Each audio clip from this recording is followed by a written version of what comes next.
Dice Éxodo 23, el 20 al 33, he aquí yo envío mi ángel delante de ti para que te guarde en el camino y te introduzca en el lugar que yo he preparado. Guárdate delante de él y oye su voz. No le seas rebelde, porque él no perdonará vuestra rebelión, porque mi nombre está en él.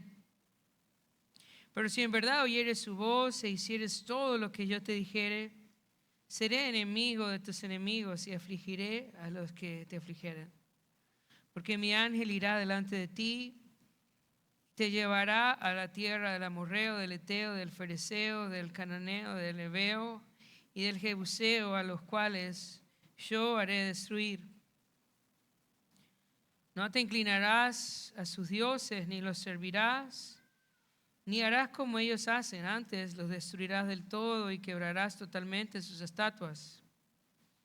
Mas a Jehová vuestro Dios serviréis y él bendecirá tu pan y tus aguas, y yo quitaré toda enfermedad en medio de ti.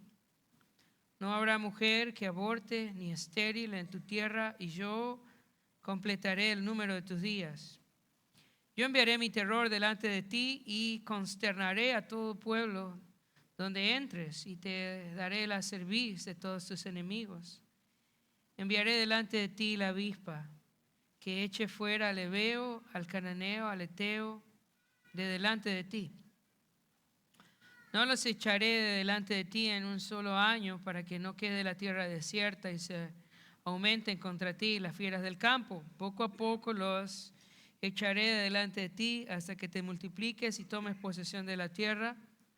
Y fijaré tus límites desde el mar Rojo hasta el mar de los filisteos y desde el desierto hasta el Éufrates.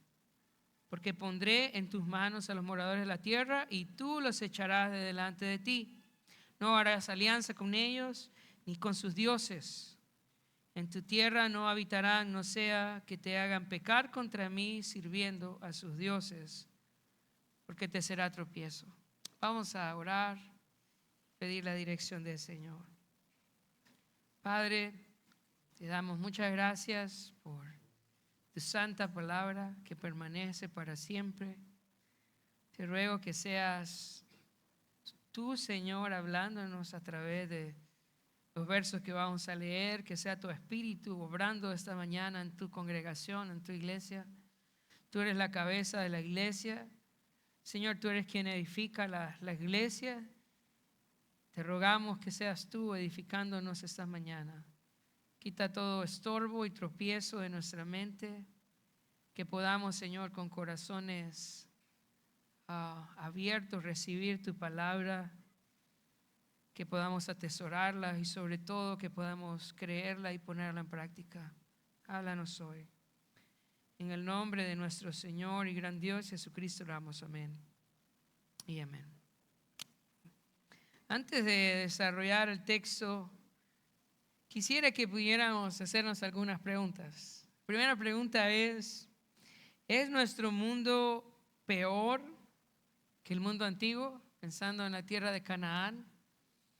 ¿Será que nuestro mundo hoy es peor que la tierra de Canaán a la cual el Señor iba a llevar a su pueblo? Piénsalo.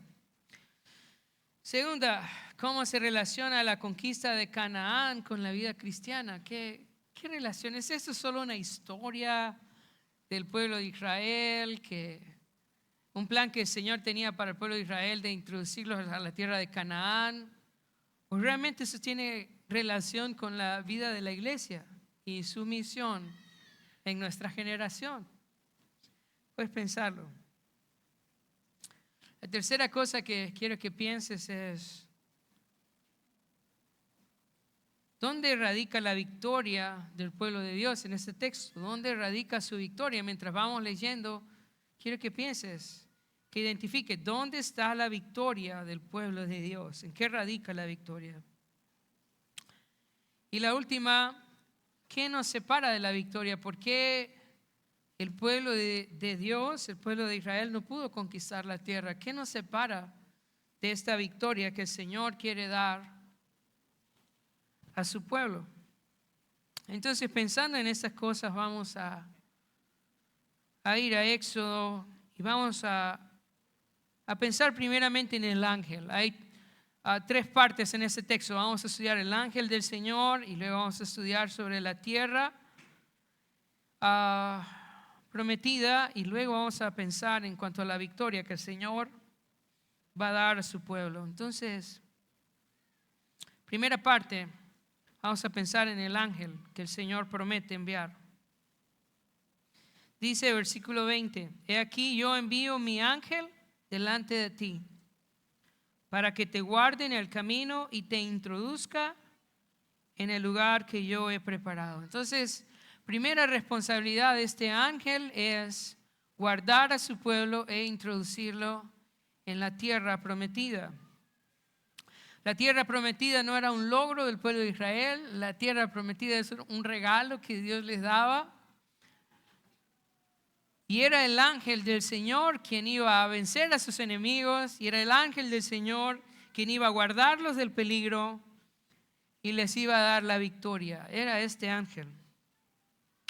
Ahora vamos a pensar un poco acerca de este ángel que aparece acá.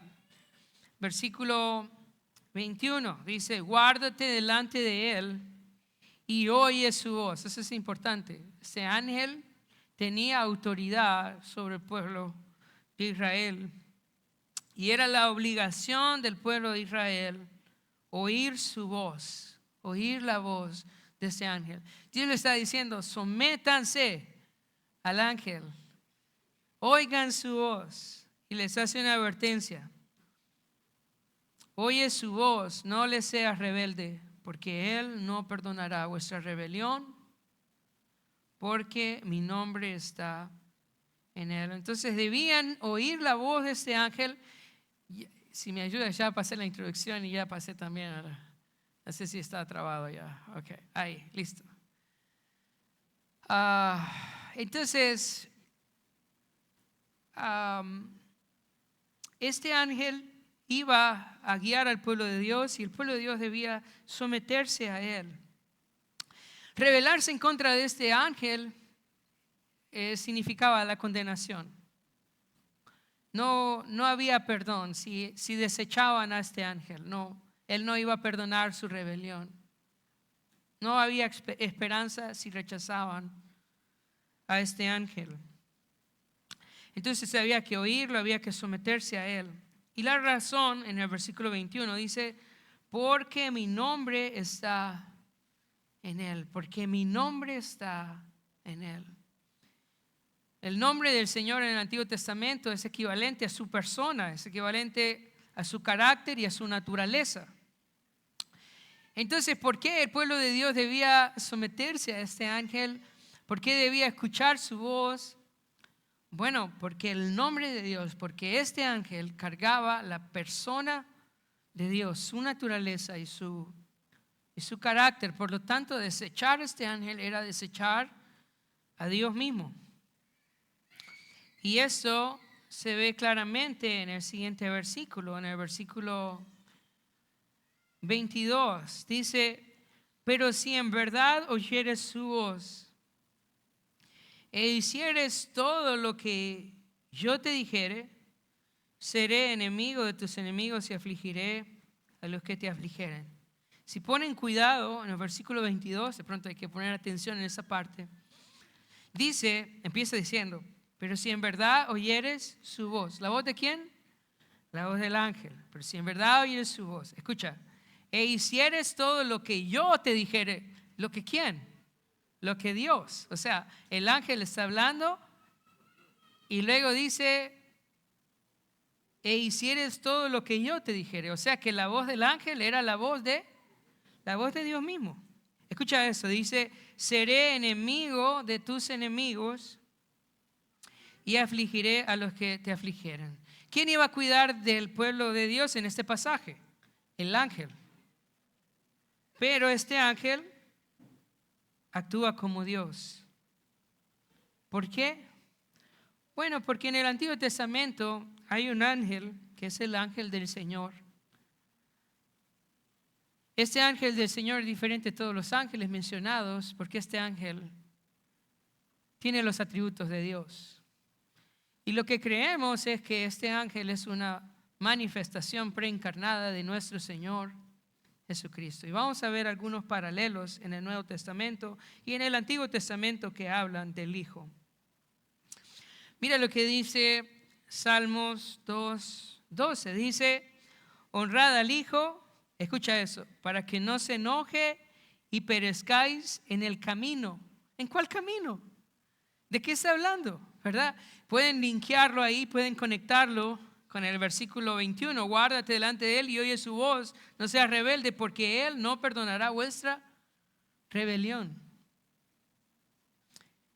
En Mateo 17:5 dice, mientras Él aún hablaba, una nube de luz los cubrió.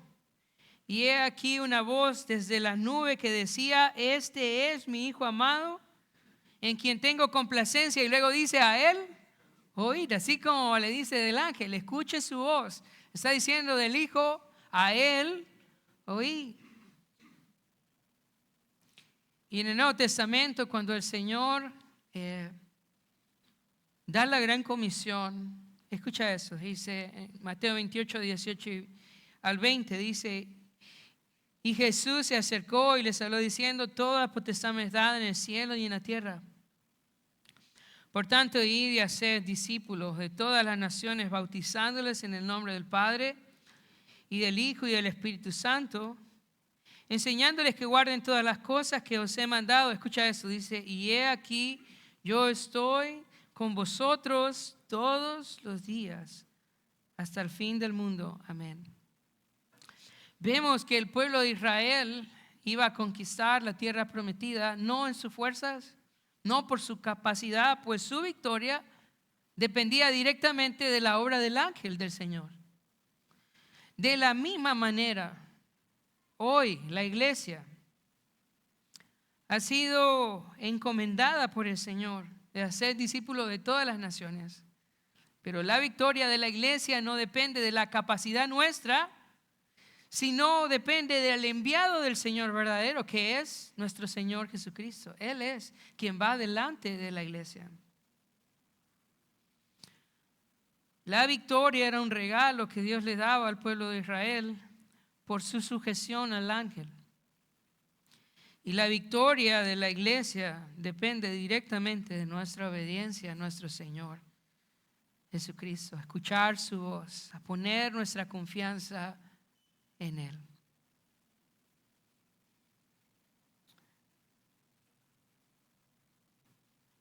¿Cuáles entonces nuestras probabilidades de victoria, hermanos? Vamos a pensar en eso. ¿Cuáles nuestras probabilidades de victoria en nuestra misión? Jesús dice, he aquí yo estoy con vosotros todos los días. Si nosotros nos sometemos a Cristo, ¿cuál es la probabilidad de la victoria de la iglesia en su misión de hacer discípulos de todas las naciones? 100%, 100%. No por nosotros, no por nuestra capacidad, sino por Jesús. Porque Él es quien va delante de nosotros. Él es quien pelea las victorias de su pueblo. Él es quien va a vencer a los enemigos. Él es quien va a guardar de nosotros. Él es quien nos entrega la tierra. Es Jesús. Y nuestra responsabilidad es escuchar su voz y seguirle a Él. Esa es nuestra responsabilidad. Ahora vamos a pensar en la segunda parte, en la tierra prometida. Vemos acá la promesa del ángel, que era quien les iba a dar la victoria, y ahora vemos versículo 23 y versículo 24, la tierra prometida. Dice, porque mi ángel irá delante de ti y te llevará a la tierra del amorreo, del eteo, del fereceo, del cananeo, del heveo y del jebuseo, a los cuales yo haré destruir. No te inclinarás a sus dioses, ni los servirás, ni harás como ellos hacen. Antes los destruirás del todo y quebrarás totalmente sus estatuas. Quiero que pienses un momento en la tierra. ¿Cuál es la tierra prometida? Piénsalo. Yo siento que a veces no lo entendemos. El Señor saca a su pueblo de Egipto, ¿ok? De la tierra de esclavitud. Lo lleva al desierto, por el desierto, ¿verdad? En el desierto los prueba y los va a introducir a la tierra prometida. Pero, ¿cómo es la tierra prometida? Hermanos, es un lugar lleno de personas impías. Todos esos pueblos que se mencionan aquí, el amorreo, el eteo, el fereceo, el cananeo, el heveo y jebuseo, son naciones en oscuridad. Son naciones que están bajo la ira de Dios, que van a ser destruidas por su perversidad. Hermanos, la adoración a los ídolos, la adoración falsa estaba relacionada con sexualidad, con sacrificios humanos. Estaba relacionada con hechicería y con borracheras. Todo esto era lo común en la cultura, en la tierra de Canaán. Dios nos los está llevando a un lugar lleno de paz, un lugar donde todo está bonito. Dios lo está llevando a un lugar donde el caos reina, donde la oscuridad reina. Ahí lleva el Señor a su pueblo. Esta es la tierra prometida. ¿Qué les parece?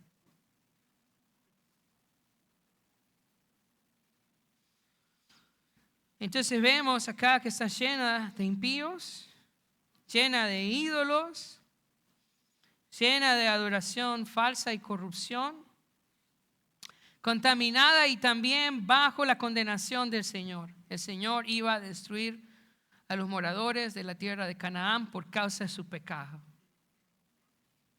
Iba a destruir a sus dioses, iba a destruir sus estatuas, pero también los iba a destruir a ellos.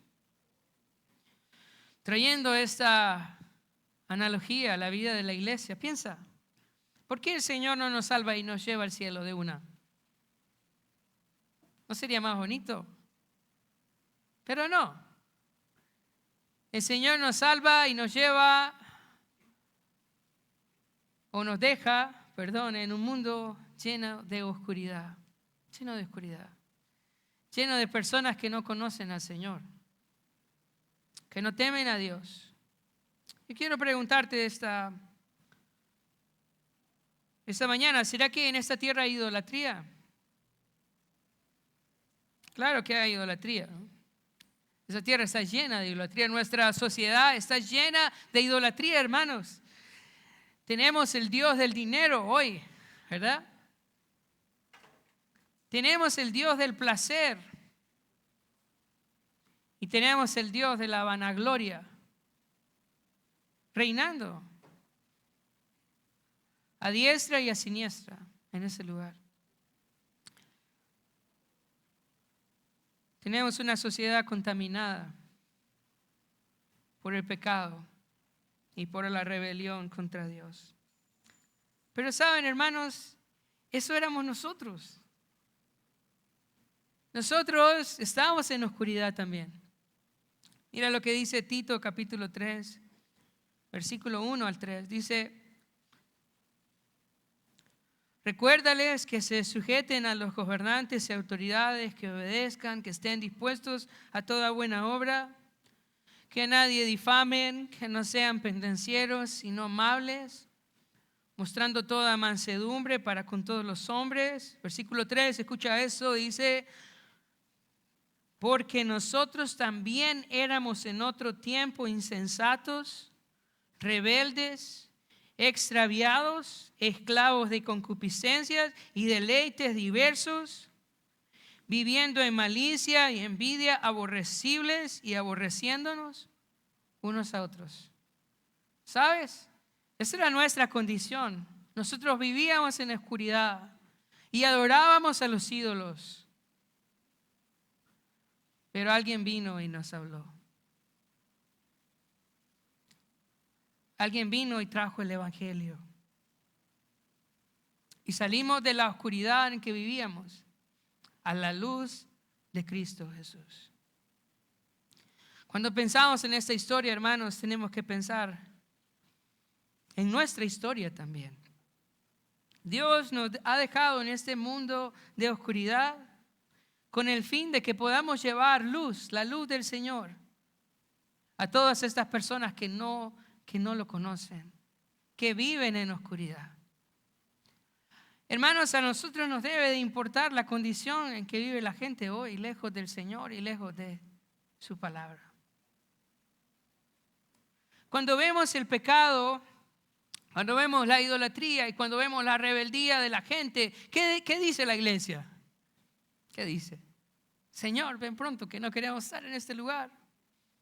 Y bueno, queremos que el Señor venga, pero el Señor nos ha dado una misión, hermanos. Y esa misión es llevar la luz del Señor a esta generación que está bajo el juicio de Dios. El Señor va a regresar y va a juzgar a las naciones, hermanos, y es nuestra responsabilidad predicar al Señor, predicar el Evangelio, para que personas puedan conocer al Señor y recibir el perdón del Señor y ser transformados por la gracia del Señor. Ese es nuestro trabajo. No debemos de huir de nuestra responsabilidad. Dios dejó a la iglesia aquí, en ese mundo, para que llevemos su palabra. En el versículo 24 dice: antes destruirás del todo y quebrarás totalmente sus estatuas. Hermanos, ¿cómo se destruye la idolatría en este lugar? ¿Cómo destruimos los ídolos en este lugar? ¿Cómo? A través del Evangelio. Cuando el Evangelio llega a una persona, ¿qué hace esa persona con sus ídolos? Debe quebrarlos. Debe destruirlos en su vida. Y eso es lo que el Evangelio hace en la vida de todo aquel que se convierte. Destruye sus ídolos. Destruye sus ídolos. Así que, hermanos, tenemos esta misión en esta tierra de Canaán, en medio de la cual nosotros vivimos. Necesitamos llevar la luz del Señor. Tristemente, a veces la iglesia ha guardado esa luz para nosotros por temor, por miedo, a veces por indiferencia. Pero el plan del Señor para su iglesia es que vaya por todo el mundo y predique el evangelio de la salvación a la gente que está en esta densa oscuridad. Esta es nuestra responsabilidad. Ahora, la buena noticia, hermanos, es que la victoria es del Señor. ¿Quién iba a dar la victoria a su pueblo? Era el ángel. ¿Y quién va a dar la victoria a la iglesia? Es Cristo. Él es la cabeza de la iglesia. Él es el príncipe de los ejércitos del Señor. Él es quien va adelante. Él es el que va a vencer a nuestros enemigos. Él es quien nos va a cuidar en medio de esta densa oscuridad en medio de la cual vivimos. Es el Señor quien está adelante. Y de eso va a hablar del versículo 25 al versículo 33. Cómo el Señor iba a dar la victoria al pueblo de Israel. Miren en el versículo 25 cómo el Señor iba a dar la victoria. Dice el versículo 25: mas a Jehová vuestro Dios serviréis, y Él bendecirá tu pan y tus aguas. Y yo quitaré toda enfermedad de en medio de ti. No habrá mujer que aborte, ni estéril en tu tierra. Y yo completaré el número de tus días. ¿Cómo iba a dar la victoria el Señor a su pueblo? ¿Saben cómo? Bendiciéndolo y cuidándolo. Esa es una de las formas como el Señor iba a traer temor sobre sus enemigos, es que ellos iban a ver el cuidado de Dios sobre su pueblo. Y así el Señor iba a darle victoria a su pueblo, cuidándolo, bendiciéndolo. Dice: bendeciré tu pan y tus aguas, y quitaré toda enfermedad en medio de ti. Hermanos, sabemos que el evangelio de la prosperidad es una falsa doctrina. Es una forma en cómo los falsos maestros engañan a los falsos cristianos o a los cristianos que viven en ignorancia y no leen las escrituras.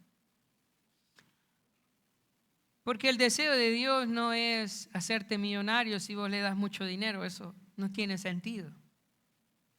Pero por otro lado, hermanos, pensar que nuestro Dios no cuida de su pueblo también es una mala doctrina. Porque Dios cuida de su pueblo. Y parte de esta victoria que el Señor quiere darle a su pueblo es bendecirle, es cuidar de él. La idea es que sus enemigos, escucha esto, que sus enemigos iban a ver el cuidado de Dios en su pueblo e iban a tener temor de su pueblo, porque iban a decir, wow, ¿qué clase de Dios es este? Que Dios les provee todo lo que necesitan, que los cuida, que se ven tan llenos de gozo, que se ven tan llenos de paz. ¿Qué clase de Dios es este? Y así es nuestro Dios. Él cuida de nosotros. Así como lo hacía el pueblo de Israel, hermanos, Él lo hace con nosotros también. Él cuida de nosotros.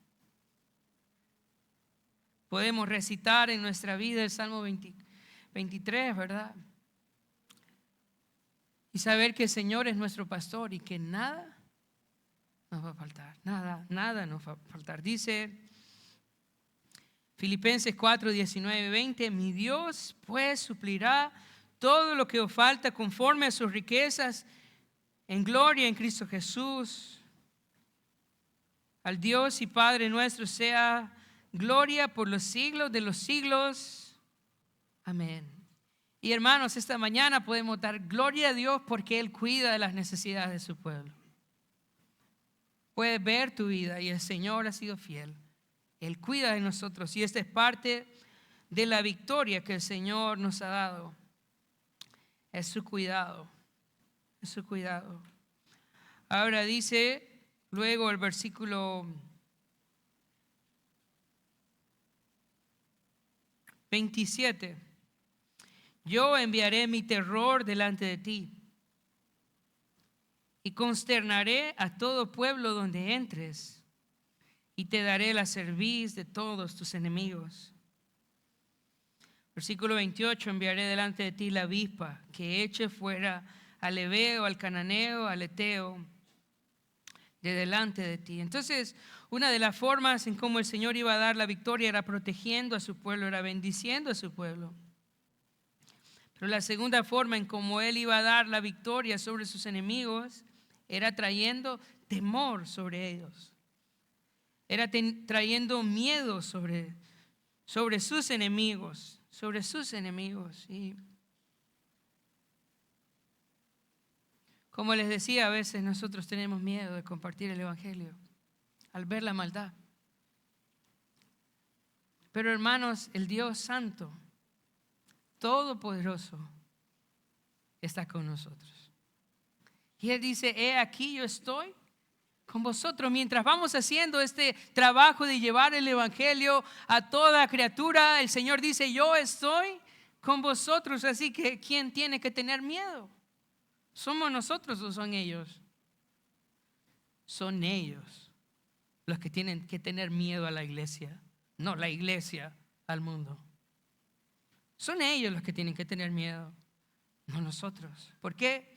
Porque el Señor está delante de su pueblo. Él es el ángel que va delante de su pueblo. El libro de Santiago dice, capítulo 2, versículo 19, dice, ¿tú crees que Dios es uno? Bien haces. Dice, también los demonios creen y ¿qué dice? Y tiemblan. ¿Quién debe temblar entonces? ¿Somos nosotros o son los demonios? Son los demonios que tienen que temblar. Pero a veces la iglesia está temblando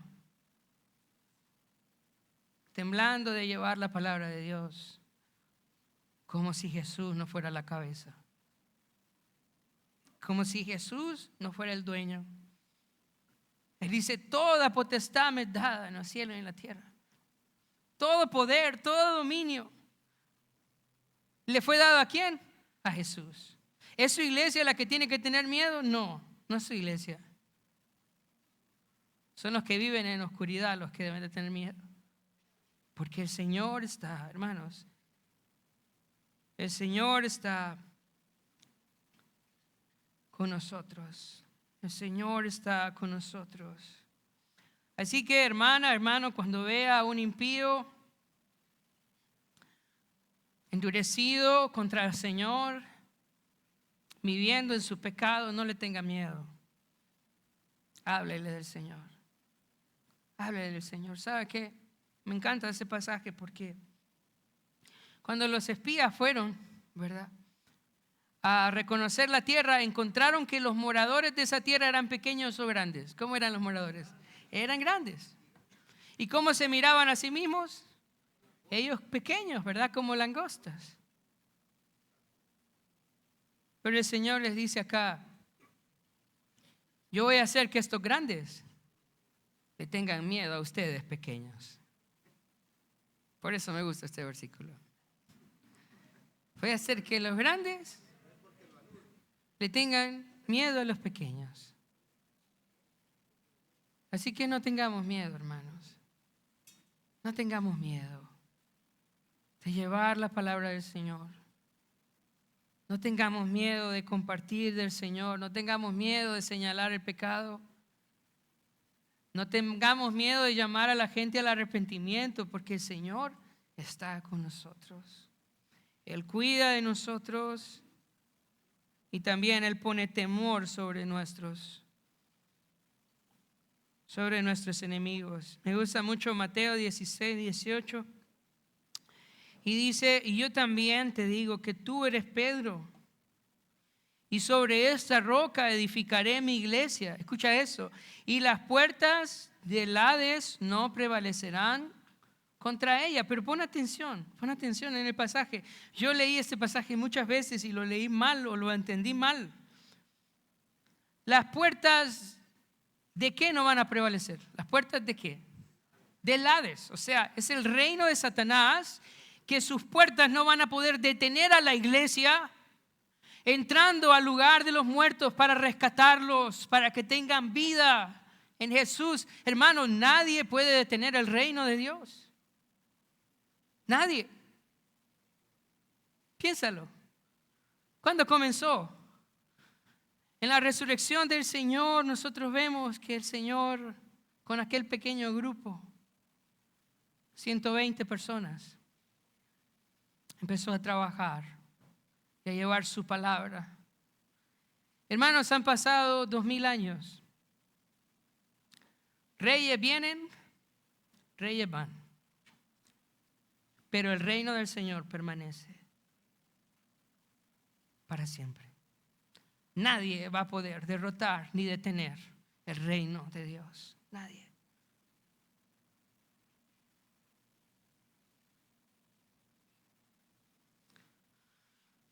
Pero tú estás aquí y piensas, bueno, pero yo no veo eso. ¿Ok?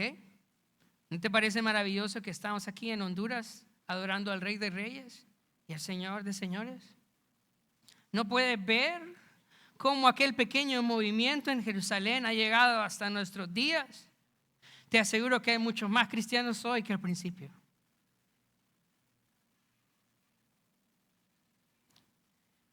Versículo 29 y versículo 30 nos habla acerca del proceso de esta conquista.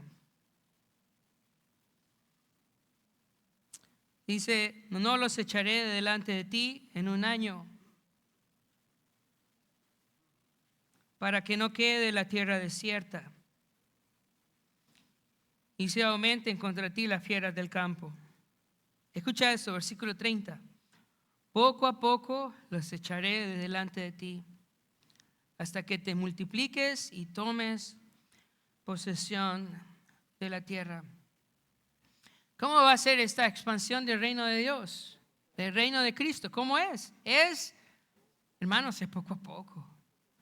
¿Verdad? Yo soy una persona impaciente. Yo soy impaciente. A mí me gustan las cosas ya, ahora, ¿verdad? Y a veces cuando las cosas no pasan a la velocidad que nosotros queremos, nos desanimamos y empezamos a dudar de los planes de Dios para su iglesia. Pero es que es poco a poco, hermanos. Es poco a poco. Pero vamos para adelante, hermanos. Paso a paso. llevando este evangelio a toda nación, a toda tribu, poco a poco. Pero vamos adelante. El Señor va a cumplir su promesa. Versículo 30. Poco a poco los echaré delante de ti, dice, hasta que te multipliques y tomes posesión de la tierra. Hermanos, aparentemente la tierra era muy grande y el pueblo era muy pequeño. Era muy pequeño. Y aunque nosotros sabemos que de Egipto salieron de pronto un par de millares, muchos de ellos iban a morir en el desierto por causa de su incredulidad. Y solo los jóvenes y los niños, los que habían nacido en el desierto, iban a entrar a la tierra prometida. Así que el pueblo era poco. Pero la idea es que a medida ese pueblo se iba a ir multiplicando, también iban a ir conquistando toda la tierra de Canaán. Pero era un proceso, poco a poco, uno a uno, uno a la vez. Pero ese reino va a conquistar toda la tierra de Canaán. Este era el plan del Señor. Ahora, ¿cuáles son los parámetros de esa victoria? Versículo 31 o versículo 33. Bueno, eso es el versículo 31, voy a leer el versículo 31. Dice, y fijaré tus límites desde el mar Rojo hasta el mar de los filisteos y desde el desierto hasta el Éufrates. Porque pondré en tus manos a los moradores de la tierra y tú los echarás de delante de ti. El Señor está estableciendo los límites de la conquista. Está diciendo, van a alcanzar van a conquistar toda la tierra de Canaán y aún más. Van a ir desde el mar Mediterráneo hasta el Éufrates, toda la tierra de Canaán. Ustedes la van a conquistar, está diciendo el Señor, el pueblo de Israel. Ahora, ¿cuáles son los límites de la victoria que el Señor ha establecido para la iglesia? Piensen ustedes. ¿Hasta dónde tenemos que llevar nosotros la palabra de Dios? Hasta lo último de la tierra. Hasta lo último. Toda criatura debe escuchar del Señor. Todos. Esa es nuestra misión. Nuestra misión no es solo Tegucigalpa. Hasta lo último de la tierra. Ya no es solo la tierra de Canaán. El Señor le dice a su iglesia en Hechos 1:8, pero recibiréis poder cuando haya venido sobre vosotros el Espíritu Santo y me seréis testigos en Jerusalén, en toda Judea, en Samaria y hasta lo último de la tierra. Esta es la misión que el Señor nos ha encomendado, así como lo dijo al pueblo de Israel, ustedes van a conquistar Canaán. A nosotros nos ha mandado a predicar el evangelio a todas las naciones hasta lo último de la tierra. Tristemente, hermanos, no hay registros en el Antiguo Testamento de que el pueblo de Israel haya cumplido la misión. Entró a la tierra prometida, conquistó la tierra prometida, pero no llegó a cubrir todos los límites que el Señor había previsto para ellos en su palabra, ni aún en los tiempos de Salomón, que fueron los tiempos más gloriosos, no lograron conquistar toda la tierra. Ahora, hermanos, vemos en el pueblo de Israel que fue rebelde al Señor y el Señor lo sacó de la tierra por su rebeldía. Ahora, pregunta para nosotros. ¿Será que nosotros vamos a cumplir eso que el Señor ha encomendado para nosotros? ¿Será que nosotros sí lo vamos a lograr? Ellos no lo lograron, pero nosotros sí lo vamos a lograr. ¿Qué piensas? Pero yo creo que ese es el problema, ¿no? Es nuestra falta de convicción en la palabra de Dios. Y a veces nuestra falta de compromiso con la palabra de Dios. Pues Juan vio el futuro, hermanos. En Apocalipsis 7, Juan vio una multitud que nadie podía contar, de toda tribu, de toda lengua y de toda nación. Ya vimos el final. La misión se cumplió. La pregunta es si nosotros vamos a participar o no.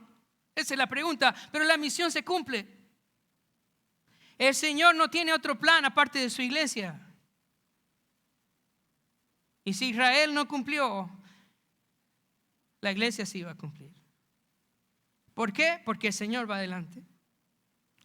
Porque Él es la cabeza de la iglesia.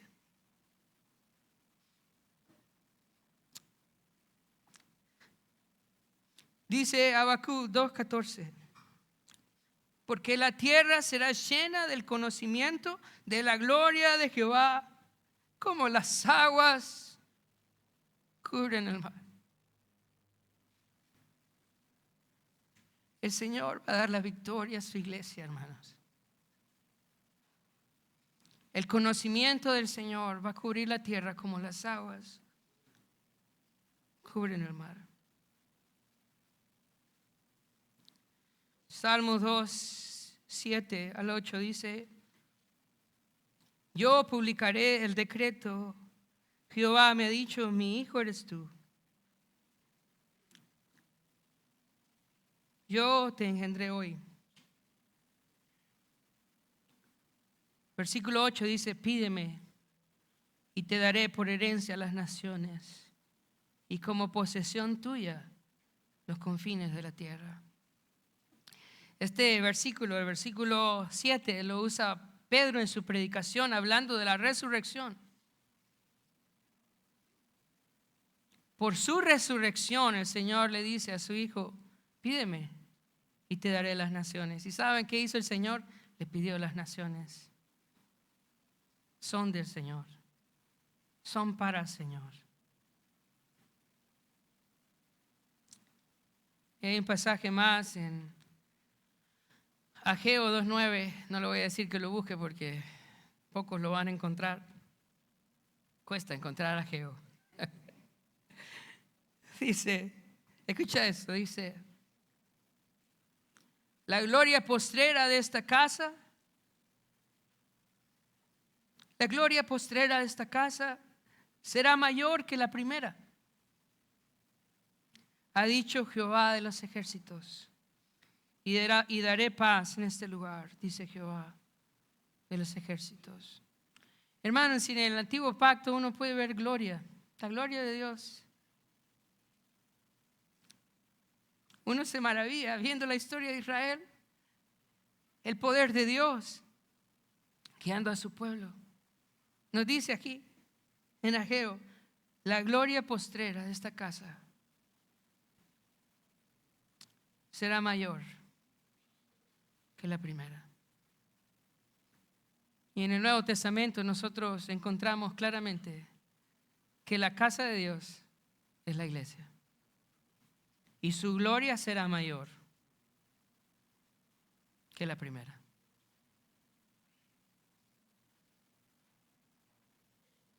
Ahora hay una advertencia final, que, hermanos, es lo que nos separa de la conquista, de la victoria completa. Hay una advertencia que Dios le hizo al pueblo de Israel y es una advertencia que también nos hace a nosotros. ¿Por qué no vemos a la iglesia avanzar con esta fuerza si el Señor va con nosotros? Mira versículo 32 y versículo 33. No harás alianza con ellos, ni con sus dioses. En tu tierra no habitarán. No sea que te hagan pecar contra mí sirviendo a sus dioses, porque te será tropiezo.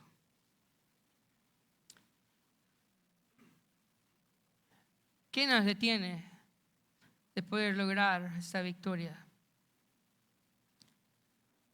Bueno, cuando la iglesia empieza a actuar como el mundo, empezamos a hacer alianzas con ellos, cuando empezamos a hacer concesiones con ellos.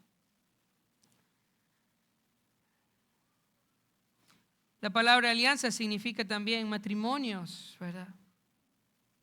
Es la idea de asociaciones, amistades.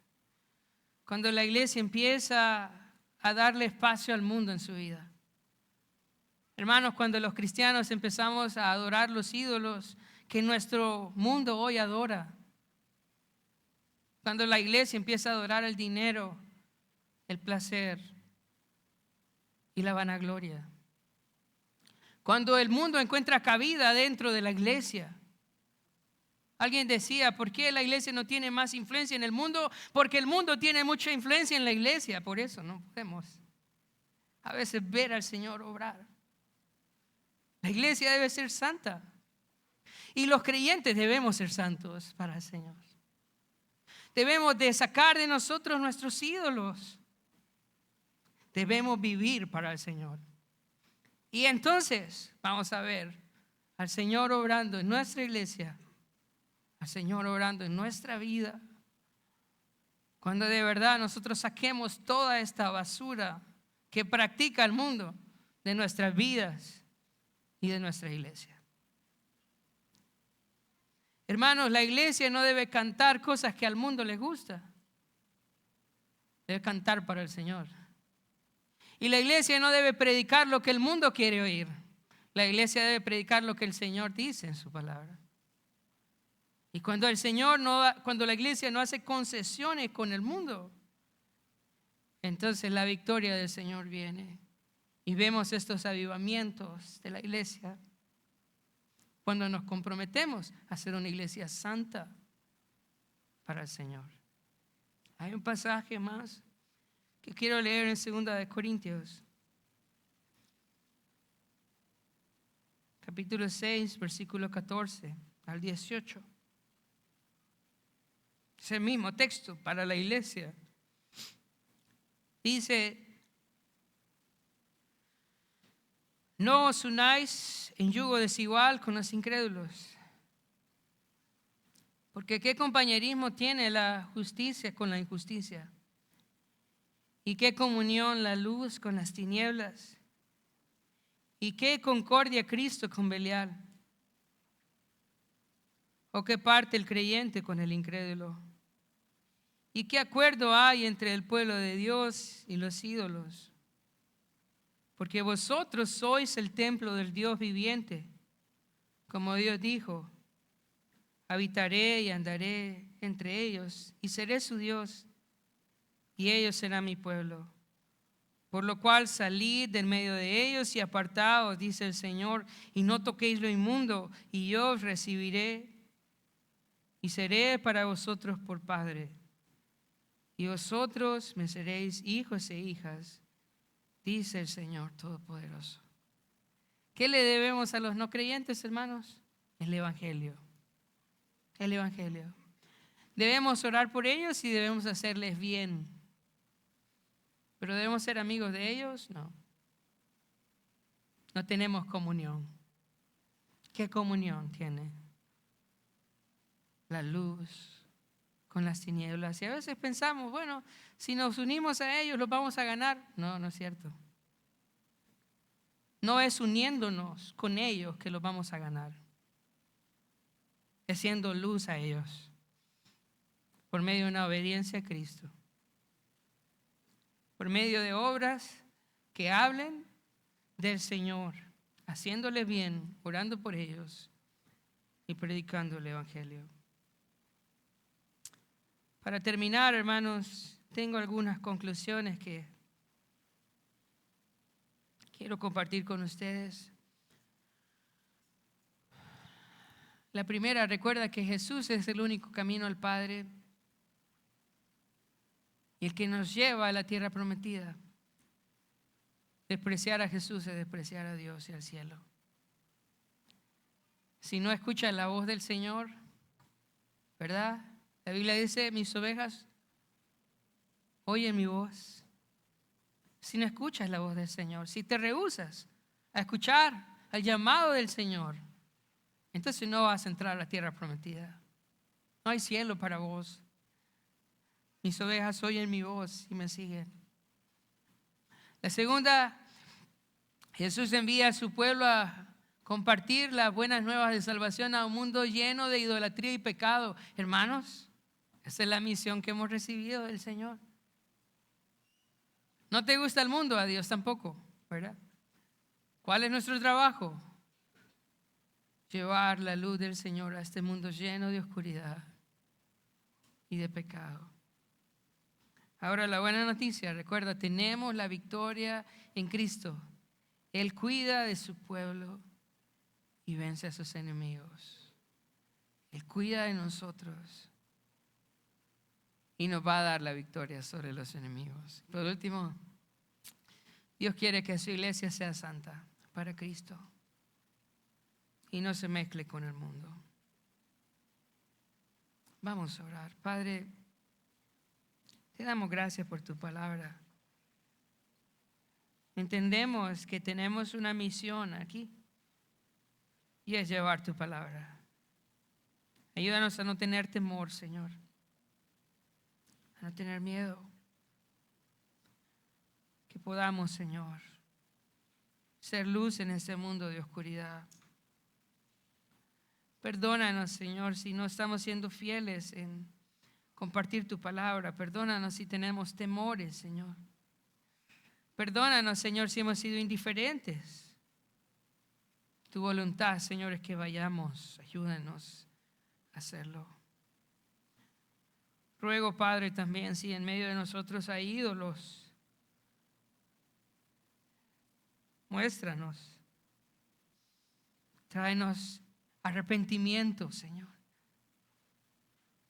Que tu iglesia pueda ser santa. Oro, Señor, si en medio de nosotros también hay relaciones cercanas con personas que no te aman, Señor. Ayúdanos a testificarles de Jesús y a compartir con tu pueblo, porque no hay comunión entre la luz y las tinieblas. Ayúdanos a arrepentirnos también de eso. Que podamos ser una iglesia santa para ti.